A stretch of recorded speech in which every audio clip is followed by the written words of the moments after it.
everyone, welcome back to our channel, The Noble Trading. I'm Urvana Kapoor, your trading psychologist and performance coach. Today I'm going to share a very important secret of a successful trader. It is the journey they have to go through. Trading is not a one step process or a quick scheme. It is a long, detailed journey which every person has to go through. And you need to be aware of every step involved in this journey to be prepared for it. I've seen a lot of my clients go through this step process of losing in the market, learning from the mentor and the market and their experiences, and then slowly and consistently becoming a profitable trader.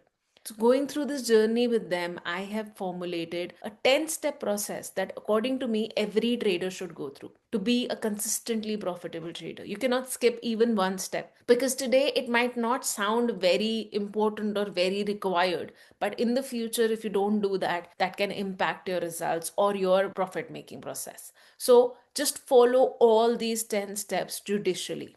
In this video, I'll walk you through the whole journey, step by step, explain you every step, their significances, and also share the mindset that you need to keep while you are at that stage of becoming a trader. Do watch this video till the end as I will be sharing a lot of interesting psychological facts which can help you become a more profitable trader. Also, don't forget to subscribe to the channel for more knowledgeable videos on trading psychology and mindset. So let's start with the first step. Any guesses what the first step is? The first step is to learn basics of trading. To become a professional, the first step is to learn the basics of the industry. When you start as a trader, firstly you should be aware of different types of market, different types of traders, what time frames are used, the technical jargons of the market, the platform, the apps which can be used, the website and the resources to stay updated. There are different techniques of analysis. So you will have to first get aware about each one of them. Even if you're not using them, you should be aware about them so that at least you know what is useful and what is not. As a beginner, just don't start buying and selling. Make yourself acquainted to the basics of the trading, the tools, the resources. I don't expect you to go through the depth, but you should be aware of them all. That's the most important part here. And it is very important to have a credible source. I'm repeating it again, a credible source from where you learn these basic information, as it is very difficult to unlearn wrong concepts in trading, and that hampers your long-term growth. Because sometimes we're not even aware about, subconsciously we are being directed by long learned concepts or practices. So always make sure that you're using a very credible source. A random YouTube video or a reel cannot be the source for you to have that information. If you're interested, you can go through this website, thenobleasset.com. I've mentioned the link in the description. Here, a well-known trainer, Mr. Paras Goel, has recorded detailed course just on the basics of the different markets. I'll personally advise you to go through it once if you are a complete beginner in the industry. So once you have learned the basics, now comes the second step. That is, pick a working strategy. Sadly, there are so many strategies floating in the market that this step is the most difficult for most people. Every strategy looks good, but there are a few pointers that you need to look before selecting the one for you. So I am just discussing the psychological factors that are required. Of course, there are a lot of technical factors that are required for a strategy to be working. Let's discuss the psychological side in this video. Firstly, make sure the strategy matches with your personality. For example, if you're an aggressive person, go for scalping strategies. You'll be content with quick results. Don't go for setups that expect you to stay in the trade for too long, as it'll be difficult for you to hold on to trades, especially the winner trades. If you like taking risk, then look for strategies with good risk reward ratios, as it will help you protect your capital and balance your trades. Those are just a few examples. If you want to know which setup will suit you more, you can have a personal session with me where I'll help you figure out which setup will suit your personality or not. To book a session, you can WhatsApp me on this number 9999494844. Secondly, make sure it is working in all kinds of the markets. The bullish, the bearish, consolidating, fundamentally driven market, everywhere. It should be working. I'm not saying it will give you the same results. Of course, it will not be profitable and all, but on average, it should give you a good return. Thirdly, the setup should be very well defined and a completely objective in nature, so that all your decisions are based on the logics and not on your moods or emotions or intuitions, as most of the traders say out. Fourthly, the setup should have a proportional winning ratio and a risk reward ratio. That is, if average risk rewards are low, then the winning ratio should be high. Or if the risk reward is high, then the winning ratio can be low. Example, if the risk reward is above 1 is to 2, then the winning ratio above 50% is considered very good. Also, make sure that the RR should always be above 1 is to 1. Otherwise, there's no point of trading. You'll be giving most of your money to the broker and nothing else. Now that you've picked up a working strategy, let's go to the next step, making your trading plan. This is an important stage where everything that is in your head, you have to get it down on a paper. You have to make a professional trading plan where each step should be well defined. Every parameter of your execution should be articulated well in words so that even a kid can read and follow it. See, the purpose of making a trading plan is to create an anchor for you. Markets are very distracting. And in those events and situations, you need this anchor to get back to the plan, which is making you money. Trading plan helps you to be disciplined and to psychologically accept the losses as well. As humans, we are more affected by losses than profits. So on those days, you just have to go back to your anchor. That is your plan. See if the trades was based on your rules. If it is a genuine trade, you just have to accept. So make a detailed trading plan for yourself based on your decided setup in the second step. If you need help, you can always WhatsApp me to make a trading plan with you, which is very objective and can be followed in all kinds of the market. Fourth step, which most of the traders skip because it is very time consuming and it's not very result oriented, is backtesting. Once your rules are well defined, perform as much backtesting as possible on the past data. See, there are a lot of reasons for backtesting. Most of the clients of mine are like, it's very time consuming, we don't see the purpose of it, or there are no results because of it. But I'll explain you exactly why I say this, that there are different reasons or the purposes of backtesting. Firstly, you are able to check statistically how well your setup is working across the market scenarios, so as to be sure that this is a well chosen setup and it has an edge. If there are some optimizations required in the setup, it can be done using this past data. You don't have to go through the live market and understand what kind of changes you want to make in your setup. Secondly, you get used to following the rules that you have defined. Your eyes get trained to look at the charts only through the lens of your rules and not get distracted by other noises or previous knowledge or what other people or other traders are explaining to you. Thirdly, psychologically, it prepares you for the results. The average returns, the maximum drawdowns, the streaks of profit, the streaks of losses. So when you see it in the live market, you're not emotionally affected by it as you have already seen it before. It is just a virtual memory that we create so that you are able to accept it in the live market as easily. Fourthly, it prepares you for different versions of the market. So you're not confused or biased in real trading and can perform your best in every scenario because you've already rehearsed it. Psychologically, if you have stats for something, it gets much easier for you to process losses. For example, in your 2-year backtesting, you found that your setup is making you 10% a month on an average, ranging from -5 to +20. So if in a month you lose 2%, you'll not feel low. You know that this is the normal behavior and a setup will average out. You just have to keep going. You just have to be patient. So this is something we learn only if we have seen the statistics already. Most of the traders find backtesting boring, time consuming, and lack the purpose of this.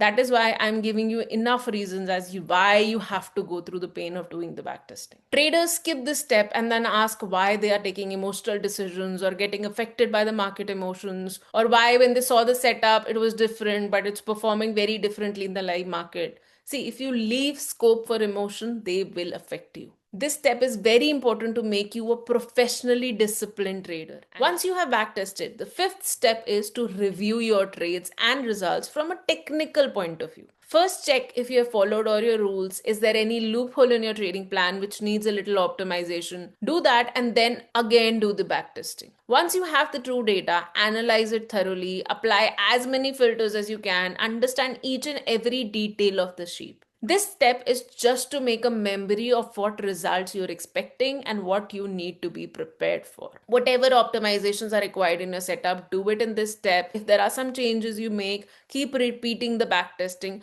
till the time you have a very pure data of what your trading plan says and what you're doing. The next step is to get into the market virtually and not with the money. As when the money is involved, the emotions pop into our decisions. So first we need to make trading a good muscle memory of ours, and then only we can make money out of it. For example, when you learn any skill, let's say driving, we don't take our first class in the traffic. First, we learn in the open fields or empty rows so that we can develop the skill. Gradually, after a few days, we move to slightly busier roads. Once driving has become a part of our muscle memory, where we don't need to think pressing the brake if there is something in front of us. We just do it as and when it is required. So, this is a shortcut that we create. Similarly, in trading, first we need to polish our skills of execution on the demo account so as to develop the right habits, create shortcuts in our brain, which leads to timely execution because time is very important in trading. If you are trading, you know this. So, time has to be on point. So, for that, you need to train yourself, you need to have trading in your muscle memory.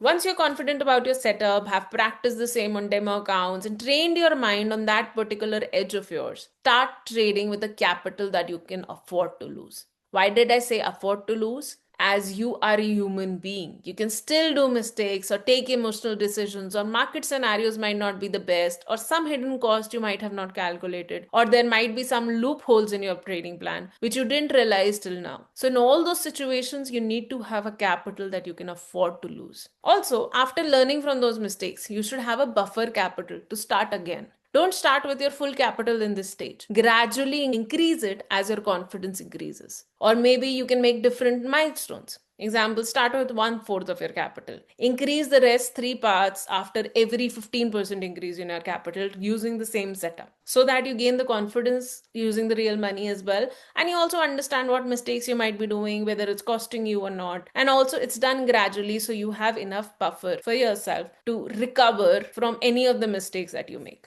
Now comes the 8th step, making detailed trading journal for each and every trade every day. A trading journal is one of the most powerful yet underrated tool in trading. Making a proper detailed journal where you mention all your trades you took, the stats like date, time, entry, exit, duration, P&L, everything you require for your analysis. Along with that, also mention your comment about why you took that trade, what setup you followed, what triggered you to enter, what triggered you to exit as well. Write this in proper detail so you can reflect back later and understand your actions, why you took those actions. See, most losses don't come from strategies. They come from overtrading, revenge trading, FOMO, exiting too early, entering too early. A journal makes these patterns visible. When you see your mistakes written down, you correct them faster. Also, most traders repeat the same mistake again and again. So, when it is written in a journal, your brain treats it seriously and changes the habit faster. Finally, the journal also gives you accountability. If you're asked to write about every trade of yours in your journal and justify why you took that trade, you automatically avoid random impulse trades because even your subconscious knows I won't be able to justify these trades. So if you are an over trader, the one thing that you genuinely require is maintaining a trading journal and being very strict about it and reflecting on it, which is going to be the next step. The 9th step is review your trades and results from a psychological point of view. Before we reviewed it in the backtesting from a technical point of view, now we'll view it from both the technical and the psychological point of view. It is very important to review and reflect back on your trades. Then only you will understand whether you have followed your setup and how close you are to become a professional trader who's following the exact rules. Make it a ritual to sit with your journal, observe what trades you took, why you took them, whether you followed all rules of your rule book, whether there were any repetitive mistakes, did you follow your risk management rules,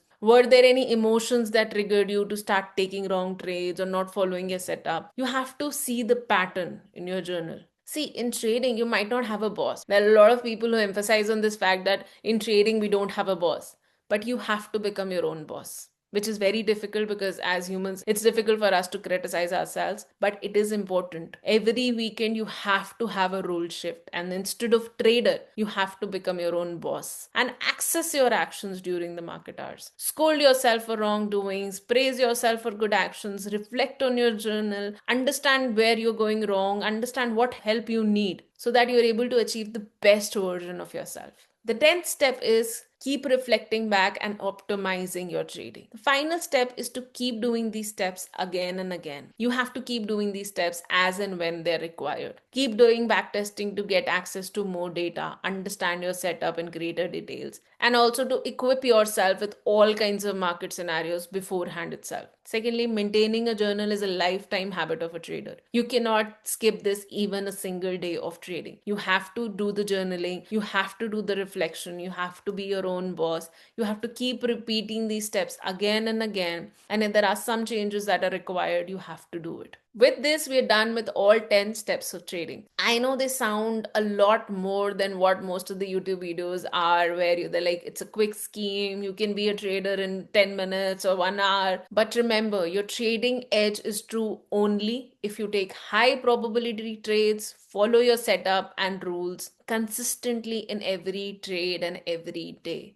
There's one video where I have compared the profession of a doctor and a trader. You must go and watch that video where I have explained in detail that a doctor doesn't start performing the operation the very first time it started reading about it. There's a whole process where they read about it, see it practically, do it on dummies, and then they do it under supervision, and then they get to be professional surgeons. Doctors handle the patients, you are handling your hard earned money. So take this profession that seriously. Follow these 10 steps as much as you can. Keep repeating whatever is required, and trust me, you can become a consistently profitable trader. Treat this profession seriously, sincerely, and you will get the returns, you will get the freedom that you're looking forward for. With this, we come to the end of the session. I hope you like this video. Do press the like button and also subscribe to our channel for more such videos. Please mention your feedback regarding the video in the comment box. Also, if you have any questions or facing any psychological issues while trading, you can comment on this video or you can WhatsApp me on my number given. I hope this video was beneficial for you and helps you in every step of or every stage of your trading. Do share it with your fellow traders as well. To know more about trading psychology and the mindset of a successful trader, do subscribe to this channel and hit the bell icon. Thanks for listening. Goodbye and happy trading.